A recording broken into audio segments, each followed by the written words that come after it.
Why do we study history? Why is it important that you learn about all this stuff that happened before your lifetime?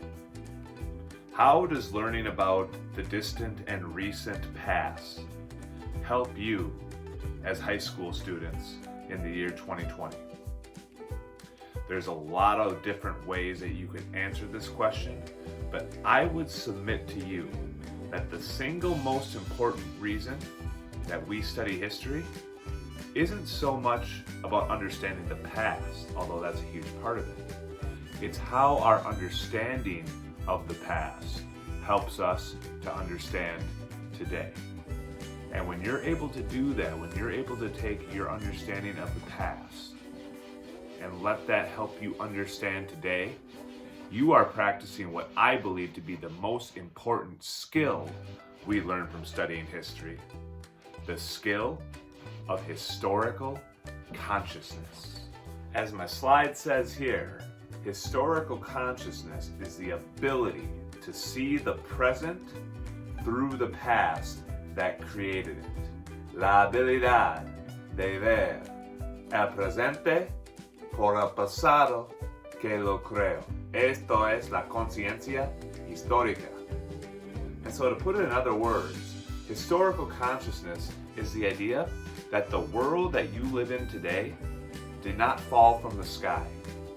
The world that you live in today is the way that it is for a reason, and that reason is history.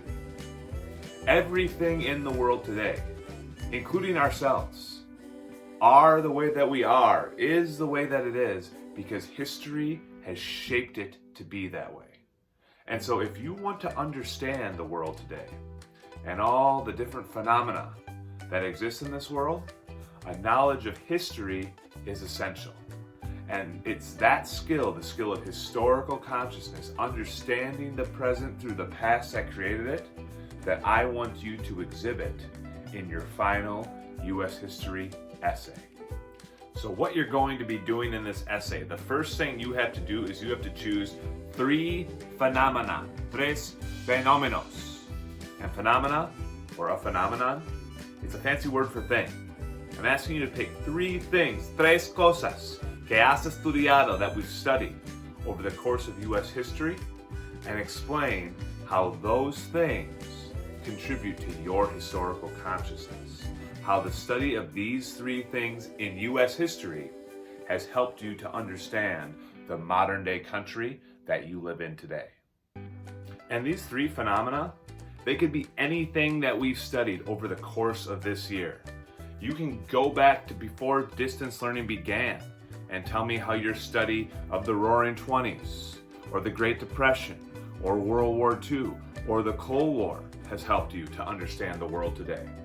You can go all the way back to semester 1, back in U.S. History A. Maybe you didn't even have me as a teacher, but you can talk about the colonization of North America, the American Revolution, Manifest Destiny and Westward Expansion, the Civil War, the Gilded Age, the Progressive Era, American Imperialism, World War I.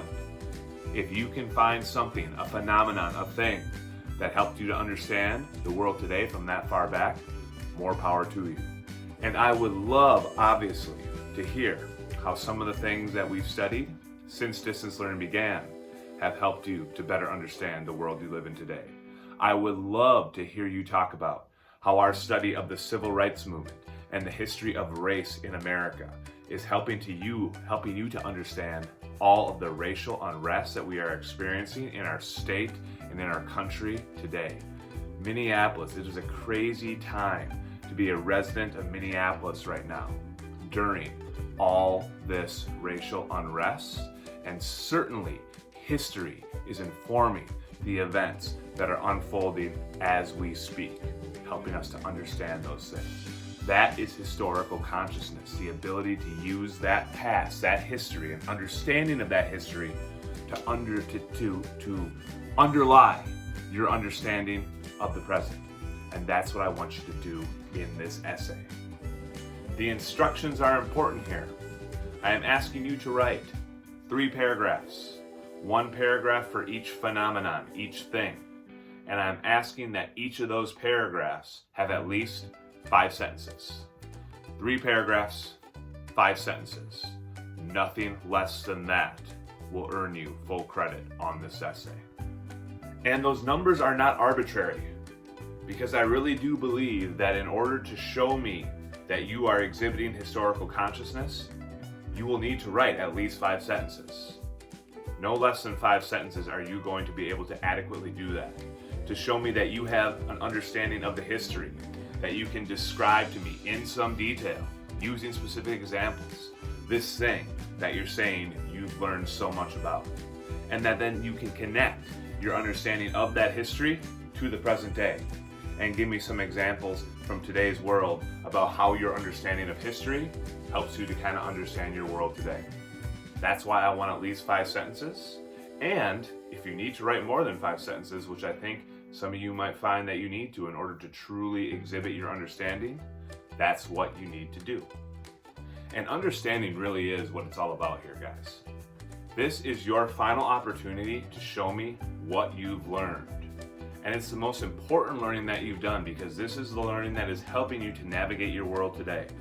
And so that should be another thought that is kind of underlying your writing as you go through constructing this essay, is I want to show my teacher what I've learned throughout the course of U.S. history and how I'm going to use what I've learned to understand my world and navigate through my life. This is the reason I'm having you write this essay, because at the end of the day, I want to know, what did you get out of this course? What in this course, whether that's with me in U.S. History B or with another teacher in U.S. History A, was most important to you? Because learning that kind of stuff from my students is going to best help my teaching and help me become a better teacher for the students that I'm going to have in the future. As far as final grades go, this is the most important assignment of the quarter. It is worth more points than any other assignment you have done since quarter 4 began. But there have been a lot of points. So this assignment is limited in what it can do to transform your grade. If you're looking to improve your grade, this assignment, a good essay, has the ability to move your grade up at least 1 level and potentially 2. So for example, if you're sitting at a B-, a really good essay probably will improve your grade to at least a B and potentially a B+, depending on how that math works out. And the inverse is true as well. If you are sitting at a B- in this class and you choose not to do this essay, your grade will likely fall at least down to a C. If you are sitting at a D in this class and you choose not to do this essay, your grade will drop below passing, below the mark that you need to pass this class. And so anybody who's sitting at a D or less right now, it is very essential that you do this essay and that you do a good job on it, because it might make the difference of whether or not you pass this class.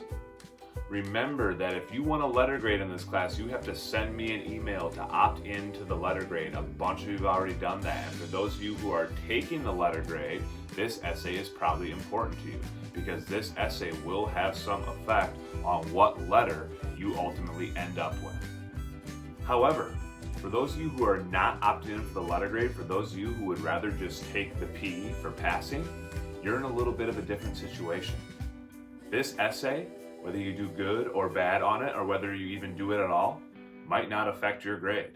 If you are sitting at a D+ or better in my class right now, it is impossible for you to fail. And if you're taking the P, it doesn't matter if you get a 16 out of 16 on this essay or a 0 out of 16. You are still going to end the class with a P. And so that might be something you want to consider. If you're going to get a P anyway, maybe you don't need to do this essay, although I would love to hear from you.